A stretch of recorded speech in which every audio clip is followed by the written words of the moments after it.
pag-ibig at pagmamahal ng Diyos. Alam namin po, Diyos, na ikinarito sa aming kalagitnaan. Sapagkat yan ang sabi mo, Diyos, two or three gathered in your name, you are in the midst of them.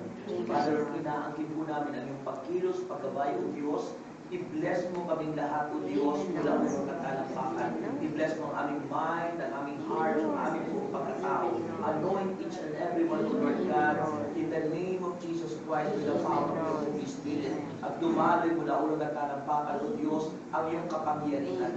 O Diyos, ang mga gawa at plano ni Satanas, aming sinasaglawan, aming tinatapuin sa apoy ng impyerno, Jesus Christ. And by the power of the Holy Spirit, ay hinangin namin, Panginoon, ang iyong pagkilos, paggabay, O Diyos. Patuloy mong pagpalain ang mga magagawa mo ito, Panginoon. Patuloy mo silang gabayan sa lahat ng kanilang mga planong ayon sa iyong kalooban. Patuloy mong palaguin, O Diyos, ang iyong church dito, ang iyong mga mananampalataya. At patuloy, Panginoong Diyos, na dumaloy ang iyong kapangyarihan. Patuloy mo silang bublurin ng pag-ibig at pagkataas. At patuloy, Panginoong Diyos, na sila'y sama at bigyan ng wisdom, O Lord God, sa lahat ng kanilang gagawin. Panginoon, i-bless mo, Panginoon, ang core groups. I-bless mo ang bawat ministries. At i-bless mo, Panginoon Diyos, ang lahat-lahat ng mga attendees.